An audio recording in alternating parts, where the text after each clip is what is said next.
Hi, I'm Ed Marczak. This is Computing by the Numbers. Thank you for coming here. Want to give a big thanks to everyone who runs the PSU conference. I think this is a great event, really great collection of topics and people. Thank you. Nothing like having one of the people running it here in your session, no pressure. That's good. Don't screw up. So last year I gave a talk here on parsing logs, sort of an esoteric topic, and I was in one of the rooms downstairs. This year I'm giving an arguably more esoteric topic, and it's a bigger room, so maybe next year I'll talk about, I don't know, microprocessor cycles, and I'll be in President's Hall or something. I don't know. At these conferences, you know, a lot of times, I think this will just help us set the mood, you know. There are other sessions going on all at the same time. You're always kind of wondering, I wonder if I went to that other session. Let's make everyone else wonder what's going on here. Everyone stand up. Stand up. Let's set the tone. Let's set the tone. I'm going to count to 3, and I want everyone to say, I'm a geek and I'm proud. 1, 2, 3. I'm a geek and I'm proud. Woo! Thank you. All right. So daily affirmation. I am always a little curious why people.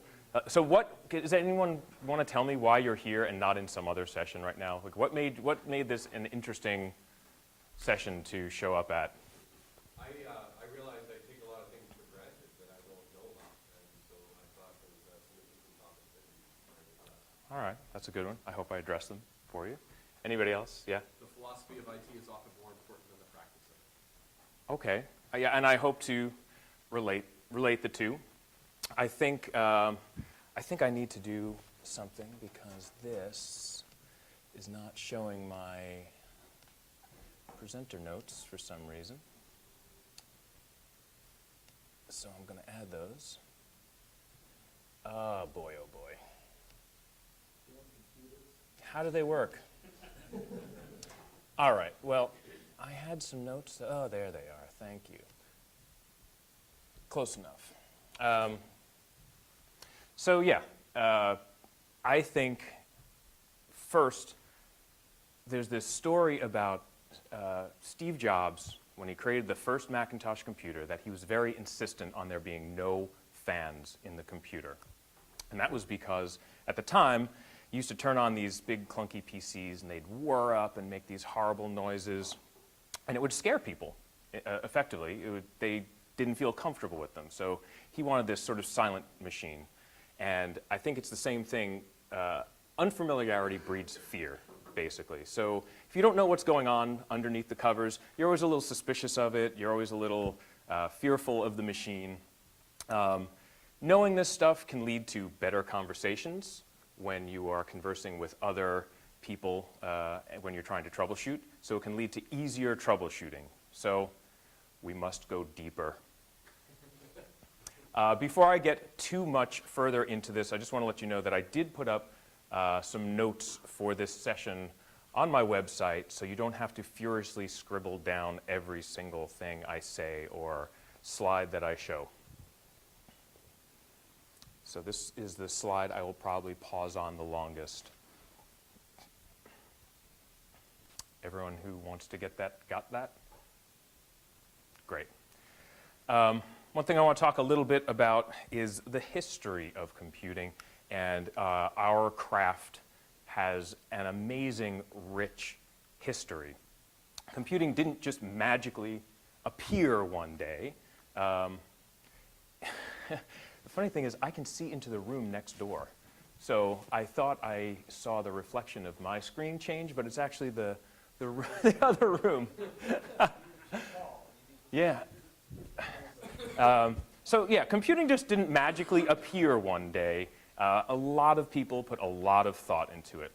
And when people think of computing, the origins of computing, this is a lot of what they think of. This is something called the complex number calculator.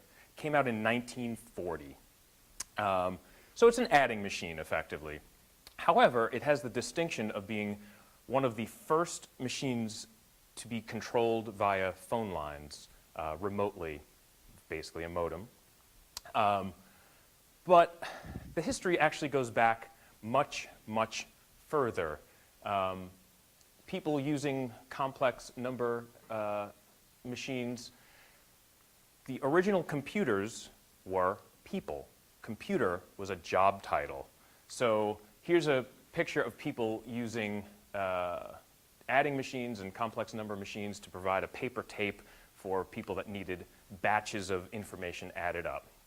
So again, like I said, this goes a little further back. In 1801, this is a Jacquard loom, and it has the distinction of being a programmable loom. And it was programmed using punch cards. This is in 1801. And the computers that we eventually wound up with that were programmed via punch cards are direct descendants of the punch cards used on this loom. And of course, the punch cards allowed them to have repeatable patterns, and you could switch out punch cards for different patterns. This is a guy named Charles Babbage, and he is considered the father of modern computing in a lot of ways. In 1822, he tried to build something called the difference engine. Never completed it. But he got another shot, and in 1842, he built something called the analytical engine. So in the 1800s, I think that's pretty incredible. We never think of computing going back quite that far. So he built this analytical engine, and he didn't actually do too much with it until Lady Ada Byron came along.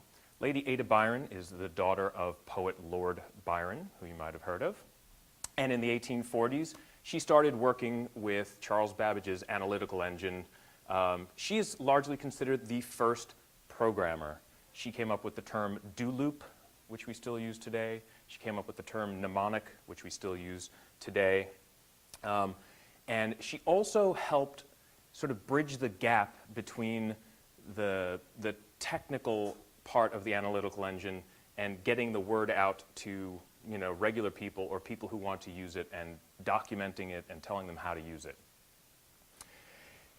Moving forward in time a little bit, in 1946, the Americans announced that they had created the world's first programmable computer called ENIAC.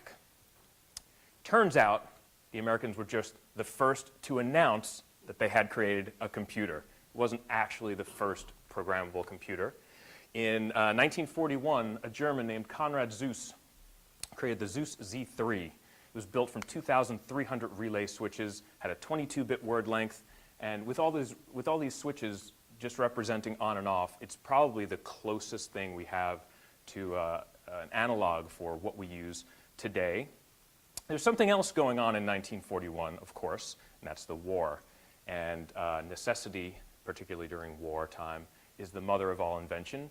This is something called the bombe, B-O-M-B-E, and it was responsible for decrypting encoded Enigma transmissions from Germany.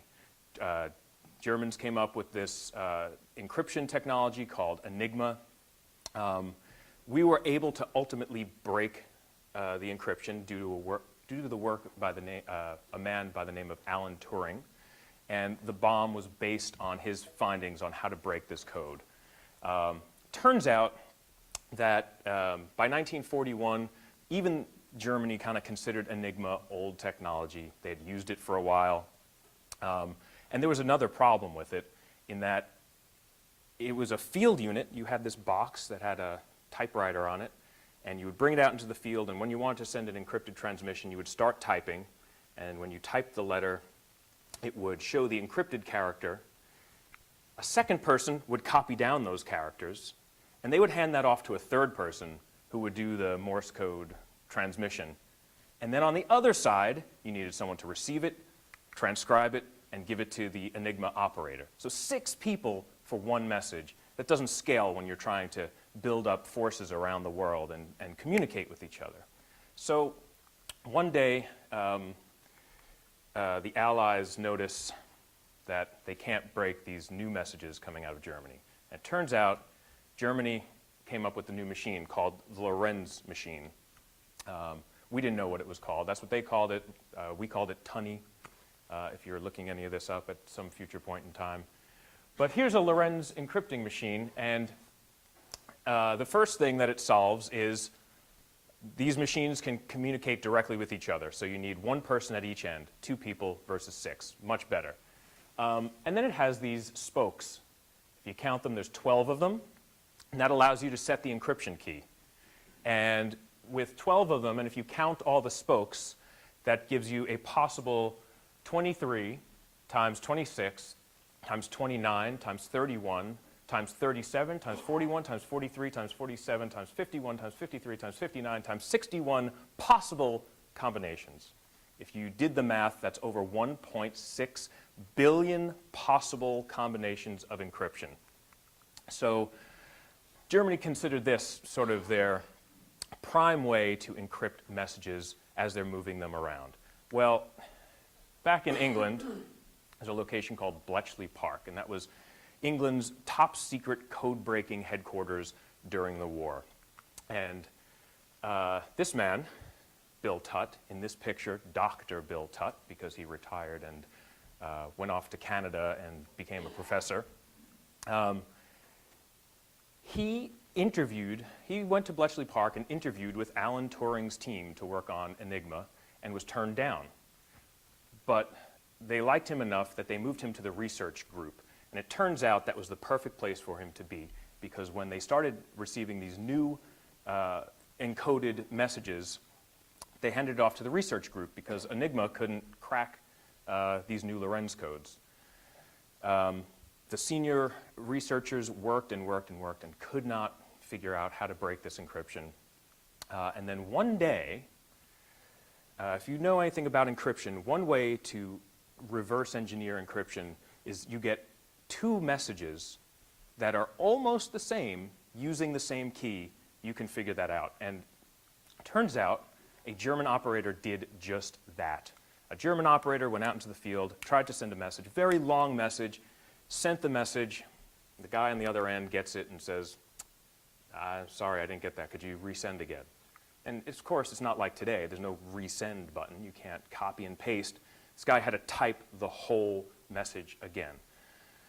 So he's probably in a rush and a little frustrated. He types his message, and almost the same, abbreviated things every now and then. Instead of typing out the word number, he used Nummer, the German abbreviation for number, and a few other small changes, and one other critical mistake. He didn't change the dials to set a new encryption key.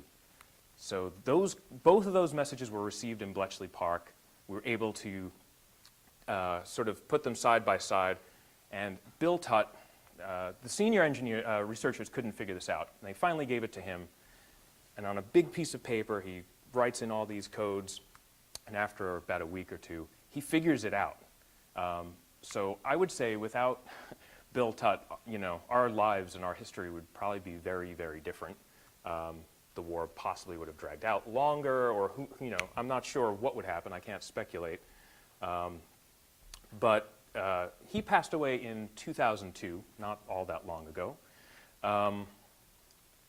But he was doing all this by hand. He wasn't a computer person. Enter Tommy Flowers. Came to Bletchley Park as a person with a lot of electronics background. He passed away in 1998. And the reason I mention the dates that those 2 people passed away is mostly because all of this work that I'm talking about only became declassified by Britain over the last few years.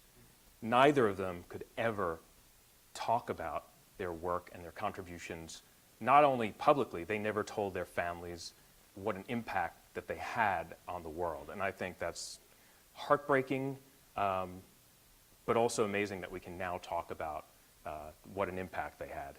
So Tommy Flowers built on Bill Tutt's ideas how to break Lorenz, and he built a machine that they called Colossus. And you can see the paper tape over here on the right side. And it could decrypt Lorenz encrypted messages at 5,000 characters per second. I think that's pretty cool in 1943. So let's move on from the war. This is Grace Hopper, also factors very prominently into computer science. You can see her holding this COBOL manual. COBOL is one of her creations, and no matter how crusty, rusty you might think COBOL is, it's still the most popular business programming language ever, still in use. And IBM had an announcement, I think it was just this week, that they are doing COBOL in the cloud or some, they had some new announcement about COBOL, which just kind of floored me. Grace Hopper remained very active in the Navy. She retired an admiral in the Navy. Probably the only mathematician to have a warship named after them. There is a warship named Grace Hopper. She created the compiler that we use today. So big impact. Does anyone else know what else we credit Grace Hopper with that we still use today? She discovered the first computer bug. Yes. So it's not sure that we can tie the word bug back to her. But she did discover the first computer bug, and here it is. It was a moth. And I love this. It says, relay number 70, panel F, moth in relay, first actual case of bug being found. So she popularized the term debugging that we still use today. So I think that's awesome. I could talk about this for like 3 days straight, so I know we need to move on. But I do want to talk a little bit. That was the past. Just in the future, I've said it before, and I think what we do is very important. And it's important for humans and humanity. And with great power comes great responsibility. And I think we need to be using our powers for good. Early computing, as you saw, was scarce. Not everyone had access to it. Now, pretty much everyone has access to it. A lot of power in laptops and iPads and phones. You use it for banking and shopping and music and games and simulation and whatever else. But everything else on Earth does fine without us and our computing. And I was thinking about this, so I found these pictures that I thought were great. Here's an abandoned city in Taiwan. And, just nature just kind of takes back over.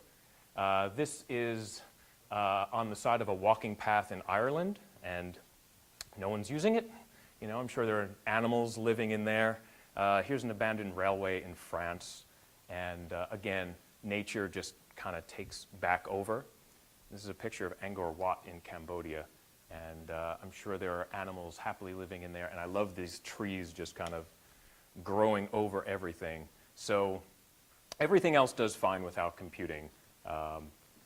We as humans use it to scale the human race, basically. So yes, use your powers for good. All right, on to the more computer science-y topics. Counting. I want to talk about counting because computers count differently than we do. If you're scripting or programming or debugging anything, it's really important to understand how computers count. Quick review, we count in decimal, which is base 10. Base 10 means that there are 10 symbols, 0 through 9. And there's a really simple rule to counting. You go to the next symbol, and you keep adding 1 and moving to the next symbol. And then, when you run out of symbols, what do? Quick, simple rule. You add 1 to the next column, and you wrap around and start reusing your symbols. I don't need to bore you with that. So, very simple rule. How far can you count using that simple rule? I asked my friend Buzz Lightyear for a comment. Infinity and beyond. That's right. Thank you, Buzz. To infinity, you can, and beyond, apparently. You can count using that simple rule.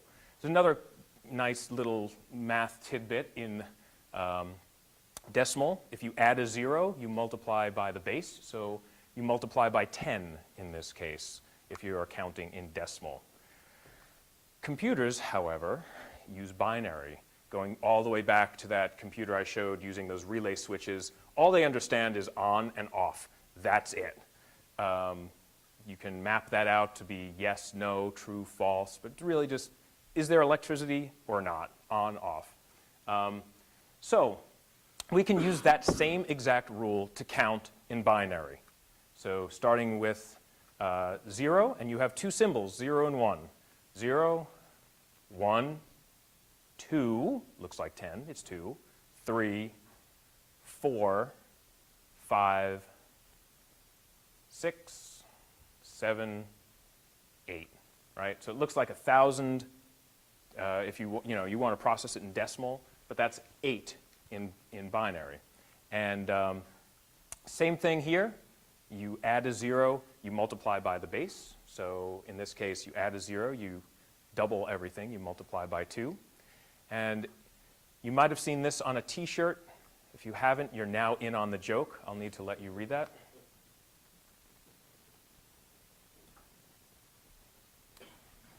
There's another way to look at binary, and that's in this nice grid that shows you the value of each binary number. So, for example, if we have this binary number, 0010101, you add up each of these that have a 1 in it, and that's the binary number for 43. Again, this seems a little esoteric, but I remember, what's that?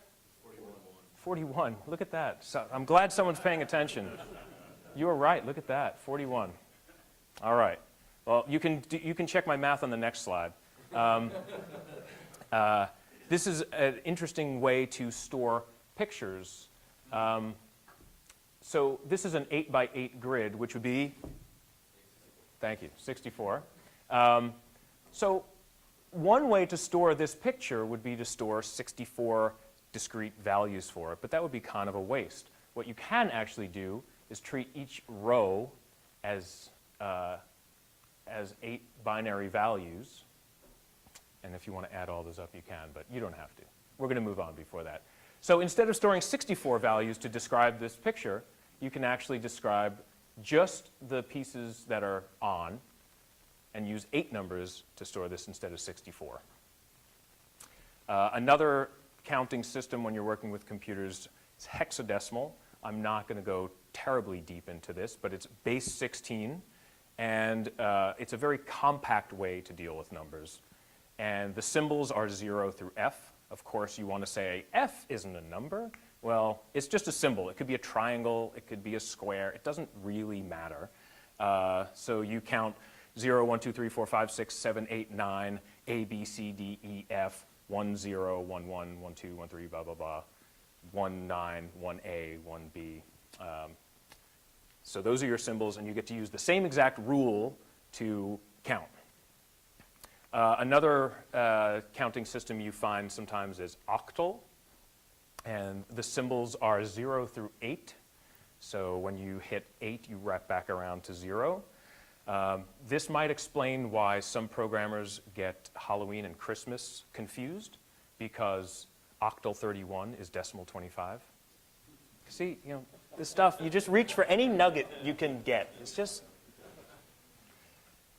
as I mentioned before, a bit is the smallest value that a computer can store, and that represents that relay, that on-off switch. As humans, again, it's really a contract between us and the computer. We can make this mean to us whatever we want, yes, no, true, false. And a great way to remember it is Tron shows up in all of my presentations about. And there's a character named Bit. How could I ignore that? Hold it right there. Yes. And all you can say? Know anything else? Positive and negative, huh? You're a bit. Well, where's your program? Isn't he gonna miss you? I'm your program. Another mouth to feed.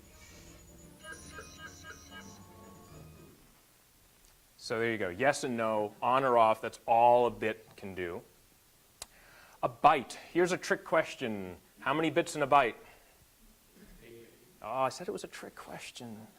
So the modern definition effectively is 8 bits to a byte, but it's really dependent on the computer architecture. There are 7-bit bytes, there are 22-bit bytes. A byte is dependent on the CPU, but yes, most of the time when we say byte, it's commonly understood that we're talking about a group of 8 bits. If you want to be pedantic about it, a group of 8 bits is called, anyone know? An octet. if you want to be really a stickler. If you don't need a whole byte, you take a nibble. This is one of those terms I've never actually heard anyone speak out loud, but I have seen it in writing, so in case you ever come across the term, you know that's half of a bit. All the numbers we've been talking about so far have been above 0, positive. But as we know in the real world, we need to deal with signed numbers, positive or negative.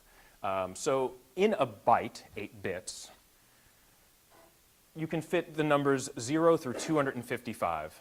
And this one I'm sure I got right. So if you take this byte and you turn on all of the bits, that adds up to 255.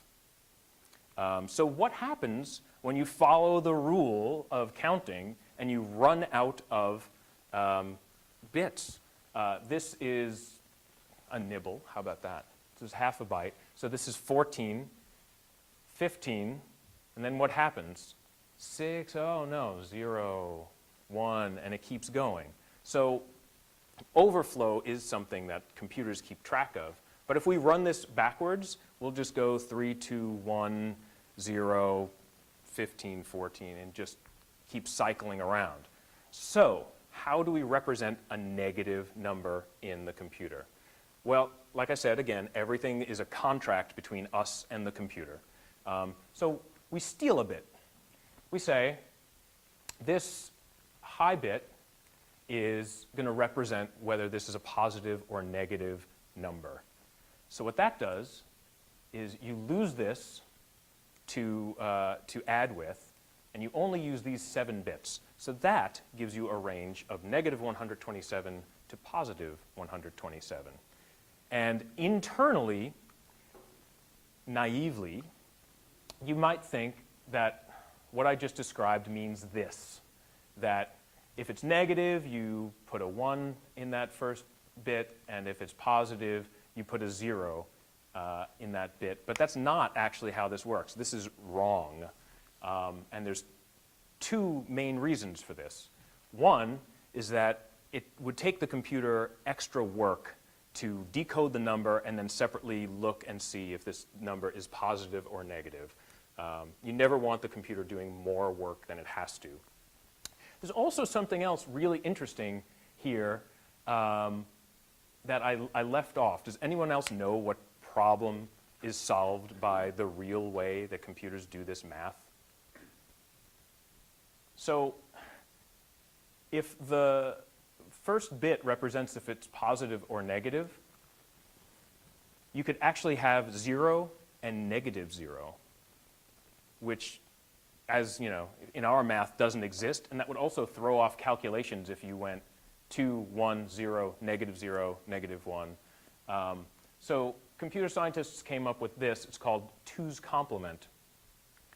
And what happens is the numbers still continue to wrap around just the way they did before, but they've kind of been shifted. And this is someplace I'll use the whiteboard. So 2's complement, really simple. 2, 3, 4, 5, 6, 7, 8. There's 1. 2's complement just means you flip all the bits, 1, 1, 1, 1, 1, 1, 1, 0, and add 1, 1, 1, 1, 1, 1, 1, 1, 1. So this is 1, this is negative 1. And hey, look at that, I did that right. And of course, it doesn't make a lot of sense to us always, but this isn't for you. It's for the computer. Anything that makes it easier for the computer. And 2's complement is important enough that if you've ever pulled up the calculator in OS X and put it into programmer mode, you'll see you can do octal and decimal and hexadecimal math, and you have these binary representation, and you can actually click on the numbers and turn bits on and off, which is pretty cool. But you also have a dedicated button to 2's complement. So it comes up enough, which makes me think of things that I call magic numbers. And you know, it's kind of a silly name in some ways, but a lot of times in computing, you run into these thresholds and you wonder why. 255 is clearly the easiest example of a magic number that pops up all over the place. People probably remember times where they run into naming something in the file system, and the most characters you can put in the file name is 255 characters. Why? Because they didn't want to track it with anything larger than a single integer, positive bit. Database work, a lot of times your variable fields, your varchar fields, they max out at 255 because they want to track it with a single integer. There are clever ways around some of those problems, but again, if they add more work to the computer, people tend to stay away from them. The other thing that we've spoken about this whole time with numbers is all these numbers we've talked about are integers, very discrete values, 0, 1, 2, 3. Again, we know that in the real world, we talk about numbers in between other numbers. So I'm just going to talk about this very quickly. Floating point numbers with computers. I'm going to use another sheet here. They're called floating point numbers because the decimal point can float around. This can be 123.45, or it could be 120, or it could be 12.345. This decimal point can float, as it were. The thing I really want you to take away from talking about floating point numbers is that they are very imprecise. We've probably all read news stories at one point or another where someone was doing some calculations, and at some point, 10 was divided by 5, and instead of 2, it came out to 1.9999999. And you go, how the heck? All computers do is math. How can that be? Well, the way floating point, and if anyone actually knows how this works, you'll know I'm skipping a lot of details. The way floating point is stored in a computer is it's like scientific notation. So you take the first bit, and that's the sign, positive or negative. You take the next, I don't know, say 7 bits, I think it is, and that's going to be the exponent of the number in scientific notation. And then the remaining bits are the significand, or the number you're multiplying in scientific notation.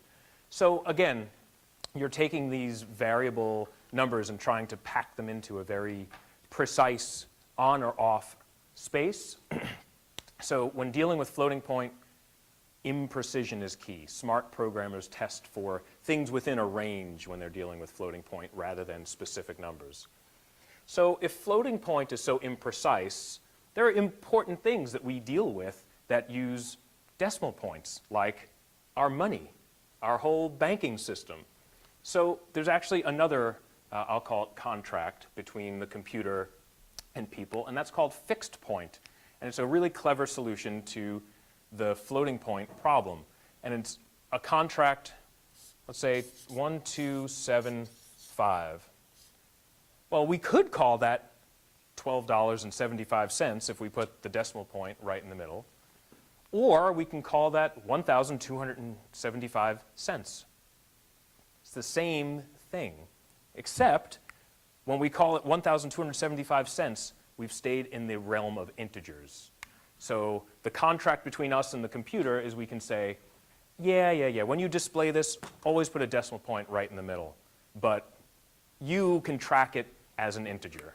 And then, of course, this makes math inside the computer a lot easier. If this were still 1,275 and you added 25 cents, you would get $13 or 1,300 cents. So it makes that math stay in the realm of some precision that the computer can keep up with.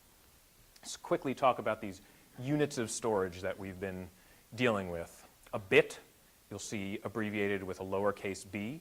A byte, capital B. Kilo, capital K. And that's 10 to the third, or 1,000. Or if you're in binary, 2 to the 10th. If you are, a kilobyte is 1,024 times 1 byte. Mega, capital M, and that's 10 to the 6th, or a million. A megabyte is 1,024 times a kilobyte. So 1,024 times 1,024, or 1,048,576. Giga, capital G, 10 to the 9th.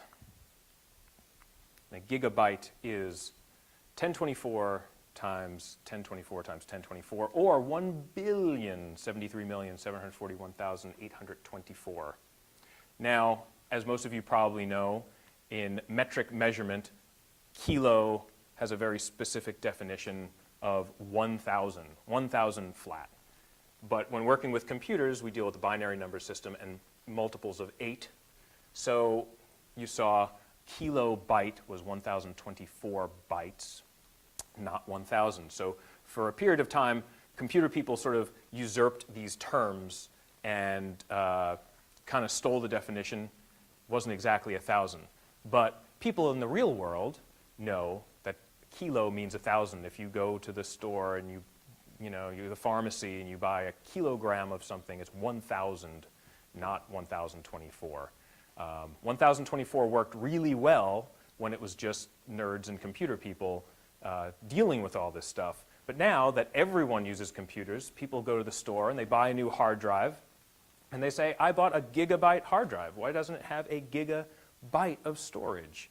So mostly spearheaded by the storage industry, computer people have kind of given those terms back largely to the world. Kilo means 1,000, and so on. But we've come up with these new terms. A kibibyte is 1,024. And a mebibyte is based on 1,024. And a gibibyte is based on 1,024. These are also terms I've never actually heard anyone speak out loud. Because when you're talking with other computer people, it's generally known that you mean 1,024. However, again, I have seen these in print, especially on storage devices. And in the notes that I linked to earlier on my website, I linked to Apple's document where I think it was around 10.6 that Apple changed how they were counting and reporting storage in OS X. And they started using the more formal definition. So if you have a hard drive and you hook it up between a 10.5 system and a 10.6 or later system, OS X will report it, the storage capacity differently. So everything we've been talking about has been based on bytes. And bytes are generally for I.O., internal I.O., to RAM or to disk subsystems. There's another group of people, however, that need to talk about transmission of data, but they use bits. And that's the networking people. Networking people use bit for network I.O., and there's a pretty good reason for that. As I mentioned earlier, byte is really architecture dependent. You don't know the actual size of a byte. And the promise of networks, of course, is that you can bring all these disparate items onto the network, these nodes, and have them communicate. So rather than trying to use bytes and not know what might be coming over the wire, we're going to use bits. It's on or off. It's pretty straightforward. However, I thought this was pretty amazing. The networking people always use bits. So I went to Fios's website, and I looked up what they offer, and I wanted to look at their base package. And their base package offers 15 megabits, notice the lowercase b, megabits of download speed. However, most of us talk about things in terms of megabytes. Oh, I just took a picture, it's 8 megabytes. I downloaded a movie, it's 1.3 gigabytes. So this doesn't always mean a lot to us. So 15 megabits per second is how many megabytes per second? Does anyone care to do the math? Wow. It's not a pure divide by 8. That was close. We can actually do the math. I'm concerned about my time. But yeah, if you divide by 8, it's 1.9 megabytes per second. 1.9. They don't want to advertise that. That doesn't sound very impressive. Right? So that is, I think, a useful exercise to go through. When you see networking gear talking about measurements in megabits per second or gigabits, you should convert it to bytes and make it a little easier to wrap your head around. So, architecture. The architecture of your computer is the chipset and the CPU. Basically, no matter if it's a G5 or an ARM or an x86 in your laptop, how does this stuff work? Well, interestingly, there's only one thing a computer ever does. One thing. Does anyone know what that is? One thing, whether you're playing a game or editing a spreadsheet or... Are you raising your hand or are you yawning? Oh, go. Pretty much. There's only one thing a computer does, and that's move values in and out of storage, in and out of RAM. That's it. No matter if you're playing a game or downloading a file, doesn't matter. And you might have heard of this before, input, process, output, IPO. That is all your computer is ever doing. It's taking this input, processing it, and putting it back out. I wrote this little definition for that. It moves memory according to a set of inputs and rules to provide results until a predefined set of criteria are met that cause the computer to halt. For anyone who has studied this in the past, I just described a Turing machine, which is based on the work of Alan Turing, who I mentioned earlier. So input implies read, rules implies a process, and results imply output. So let's talk about how this works. This is my semi-lame diagram of something that lives inside your computer's CPU called an arithmetic logic unit. It's the heart of all of this. How does this work? It takes a stream or two streams of input, a data stream and an instruction stream, processes them and gives us output, just like I said. So an instruction could be something like add, plus. The data could be something like 5 and 3. Process that, and the result could be 8. So let's put the arithmetic logic unit in its place and bring up our CPU. It lives inside the CPU. I mentioned earlier that we have some storage. The CPU has this storage called registers. These registers live inside the CPU, and they are the fastest storage that your CPU has access to. Anytime a programmer can put a value in a register and work with that in the register, the better, the faster things run. I mentioned we have some input-output, and your CPU does need some way to communicate with the rest of the computer. And it needs a way to fetch data and instructions from some other form of storage, usually RAM. And to keep track of all this, it has a control unit with a program counter, an instruction register, and a process status word. We're not going to delve too deeply into that. This storage runs from 0 through some maximum number. If this is your computer's RAM and you have 4 gigabytes of RAM, this maximum number will be 4 gigabytes. The background to my slides, yes? I had a question with that last slide. Yeah. The ALU. Yep. I could be really wrong, but back in the day, Sonictech used to sell math coprocessors. Yeah, Was so that to help, like, because the old, like, LC didn't have, was that to help that? absolutely. Math coprocessors made everyone's life much better. So math coprocessors are a little different. A lot of times those coprocessors were also floating point coprocessors. Anytime you can speed up floating point operations, you know, computers, like I mentioned, it's hard for them to store these floating point numbers. So anytime you can speed that up, the better. But yeah, math coprocessors help speed up these types of operations. I was telling Justin earlier that I snuck in here last night to run my slides on this screen so I knew what it would look like and make sure things weren't washed out. And I actually had every single slide doing this motion thing, and I was going to get sick if I watched it too long. So I took those out last night. I'm glad I came in here.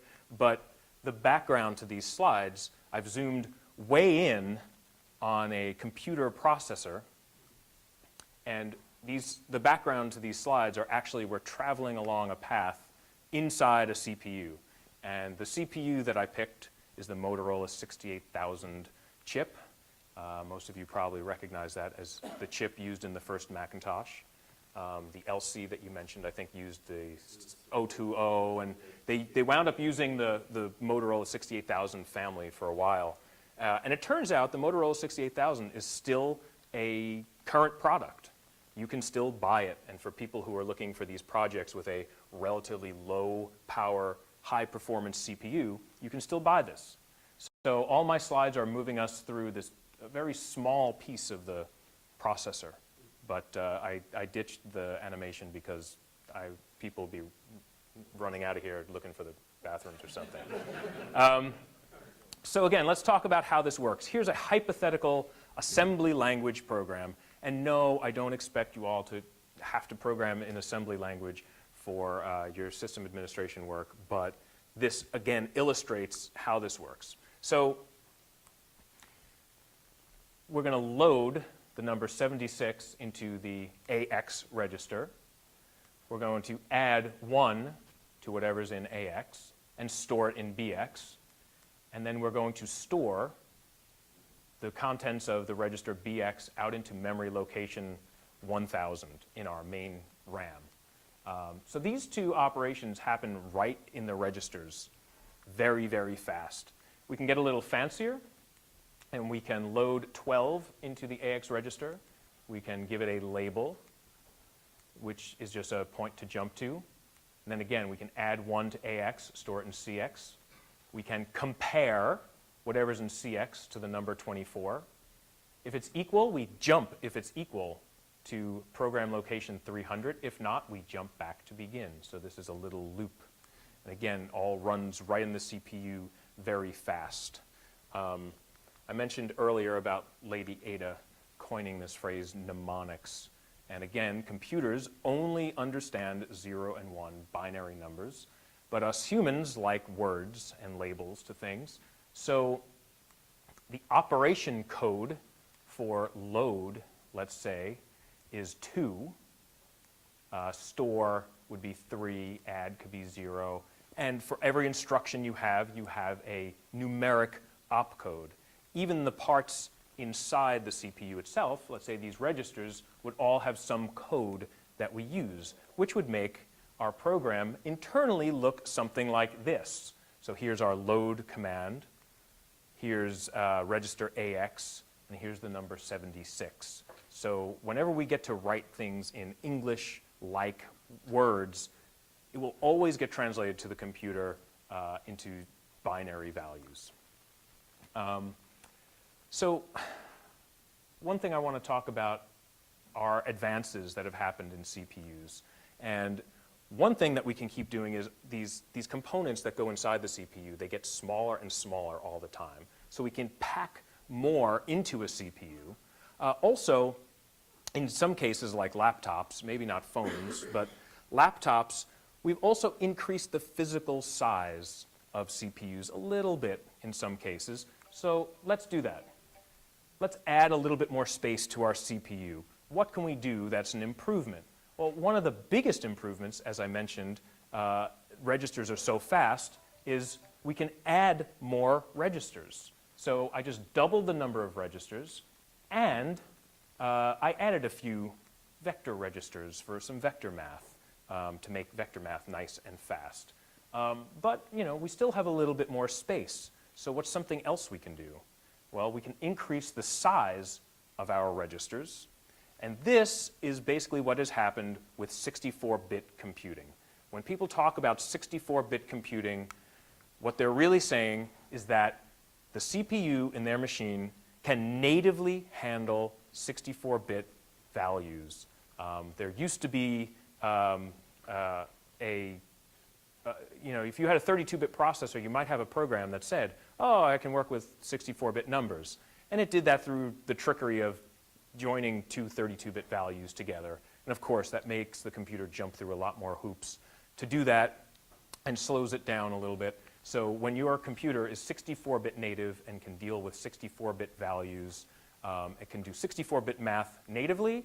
And the other thing is that these registers often refer to memory addresses. So you can fit bigger numbers in these registers. You can address much greater amounts of RAM. Yes? I just had a brain fart. What is the registered purpose? It's just storage space. Just a storage. Just a storage space inside the CPU, which is why it's so fast. And it's kind of funny because in the Intel world, I don't know if anyone knows people who are like programmers deep down on stuff. When we switched from the power architecture to x86, there was a lot of grumbling. The G5 chip was so awesome. 64 general purpose registers.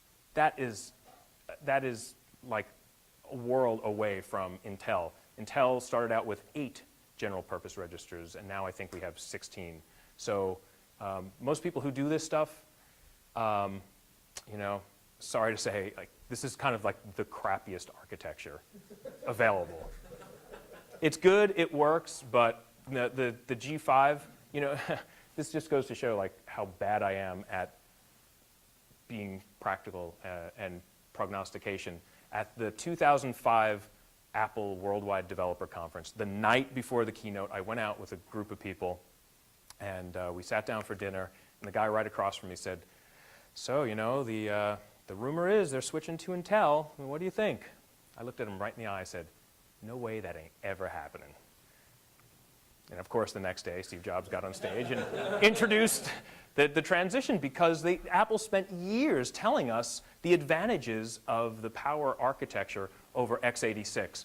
And they weren't lying. It was definitely, it could run circles around the Intel chips of the time, but it wasn't very friendly on power consumption. So that's what doomed that chip. So I do keep talking about memory out in the computer. So let's imagine this is a big chunk of RAM. This is all the memory in your computer, whether that's 4 or 8 or 16 gig, whatever. And again, we start at the bottom with 0, and we go all the way up to the maximum amount. In this case, this is a 4 gig chunk of RAM. And when you turn on your computer, you know, well, when the computer's off, of course, this is all 0, empty RAM.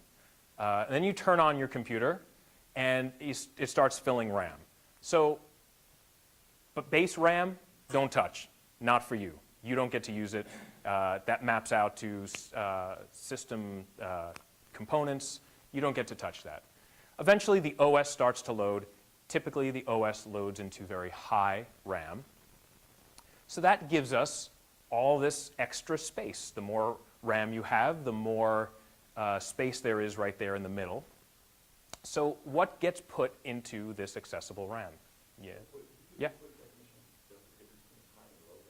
Just the higher numbers. Low RAM would be starting at 0, and high RAM would be top. No, it's all the same. It's just, again, a contract between us and the computer. Where do you store things? Thank you. Good question. So what happens is when the operating system starts to need RAM, it uses these 2 data structures, one called the stack and one called the heap. The stack grows down in RAM as it needs more space, and the heap grows up. Nowadays, when you are a programmer, you have your program ask for memory, you pretty much get it thanks to virtual memory. Back when I started programming, you could ask for memory, and eventually you could have what's known as a stack-heap collision. You've asked for too much memory, the stack grows into the heap, or vice versa, and you corrupt things, or your program crashes, or whatever. Nowadays, not so much. You know, thanks to virtual memory, you get everything you want. Yeah? There's a bug in the current version of iMovie, it actually spits out a message sometimes that says not enough space in the film. Yeah, that's exactly what they're talking about. I'm going to actually show a crash later from Keynote where I requested some RAM and it didn't give it to me. Yeah, so that doesn't mean every insane memory request will get fulfilled, but for the most part, if you're asking for small bits of RAM, you'll get them, and thanks to virtual memory, it'll shuttle them off to disk when they're not needed and pull them back off a disk. Interestingly, when you run a program itself gets a very similar memory layout. At the bottom here, you have a text section and a data section for the program itself to run. You get a stack up top, and that holds arguments that you pass into the program initially. And you get a heap for large object storage, and you get available space to grow in for your program. And again, you can request typically as much RAM as you want, you get it. So inside that big memory layout, you have your programs running, and they look very similar. One thing I want to talk about is the stack, because that's a very important concept in computing. So here we have this program. I'm not going to go through each line. That's not necessary. But we start at a function called main. And at some point, we call this function called add. So we transfer execution from main up to add. And if you go look at that in a debugger and ask for a stack trace, or as GDB calls it, a back trace, it shows that you were in add, which was called from main. So the way a stack works is, some people call this unwinding the stack. If you ever drop into a debugger in the computer, you can tell where you are, and you can tell how you got there. And this is also what you see when you get a core dump or a crash report from a program in OS X. You get this stack trace, and you can follow the stack trace and figure out where you were. So let's take another quick look, and we'll add something in here. We'll add another call called fuzzit. So this time we go from main to add to fuzzit. And we look at the same thing in a debugger, and we stopped in the function called fuzzit, which was called from add, which was called from main. So a stack represents a real physical stack. If you have a stack of coins and you put a coin on top, to get to the coin in the middle, you have to start taking coins off the top and to get to that coin in the middle, or whatever your stack is made of. So in this case, to get back to main, we have to finish fuzzit, go back to add has to finish, and then go back to main.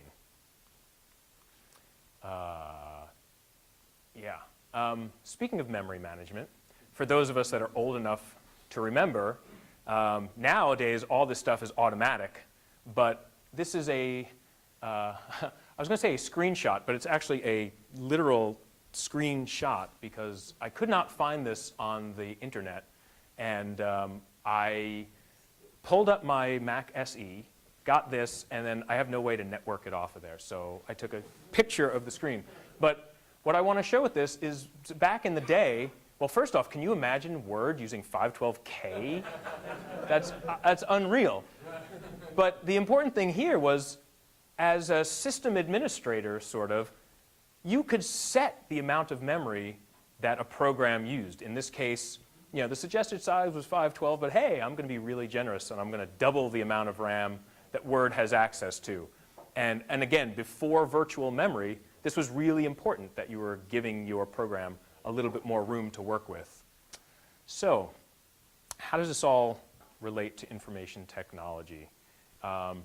Again, Tron. I'm a sucker for this stuff. This is the Tron philosophy to me.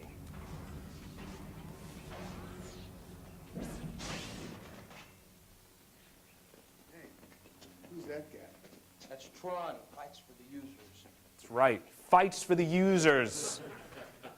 And that's our job, right? It's our job to fight for the users and give our customers the best experience possible. So one thing I'll show really quick that relates directly to the discussion that we were talking about. Many of you might have pulled up Terminal and did a listing, and you see something that looks like this off to the side of the file listing. These are permission bits. And you might have seen something that looks like this, and these are permission bits. So, to a quick review, we know these are a group of bits for the user, a group of bits for the group, and a group of bits for other users. And this is a bit, and this is a bit, and this is a bit. Together, it's an octet. And we know that this has the value of 1, 2, and 4. So you add them up to get each group's value in octal. None of these numbers ever go above 7, so octal. Yeah, 4, 2, 1. And for this other bit on the end, when you're using chmod, you get this other sort of bit that can set the sticky bit, do some other, set some other permissions. That was chmod. One thing I want to talk about that's really useful is monitoring and auditing. Now that we know a lot about bits and bytes, that should help you understand when you get reports in about utilization. But I think, to me, one of the most important things about monitoring and auditing is it's important for us as sort of the geeks on a day-to-day basis to understand what's going on with our systems and our fleet of computers. But more importantly is monitoring and auditing, that's our proof. Someday you will go to management and you will say, I need this new thing. They're going to say, prove it. So that's why monitoring and understanding all these numbers is pretty important. And I think visual presentation is usually the way to speak to people sort of up the food chain. I spoke to a bunch of people yesterday, and I spoke to some people this morning, and I've been doing a survey. I don't know if there's anyone in this room that I spoke to on my survey, but I want to show you, at least for the small sample of people that I had, I did a bar graph of everyone's favorite pies, and I did a pie graph of everyone's favorite bars. So, you know, we're here, legends, factors pretty prominently, obviously. But I think all I really want to show with this is that this was just done right in Keynote. So, you know, get your Keynote, get your Excel or numbers skills up to the task, so when you have all of these numbers, you have a way of presenting them to other people to be able to understand quickly and easily. One way to monitor things is Activity Monitor. We've probably all used Activity Monitor. Activity Monitor doesn't really have any great logging. I've heard people say that they get different results from Activity Monitor than from some of the system tools. I've personally never found that. I want to say that Apple used libtop at one point to get the same results as top. I'm not sure if that's still the case or not. I/O stat. Anyone ever use I/O stat to measure disk throughput? One person? Okay, everyone. I/O stat. Because it measures I/O, what does it measure in? Bits or bytes? Bits. I/O stat? So IO stat plus. I/O stat is bytes because it's measuring disk activity. I/O stat's a good one to go off and figure out your disk utilization. FS usage, for anyone who has ever needed to figure out what files on the file system are being touched. Netstat. Anyone ever use netstat? There we go. Some more hands go up.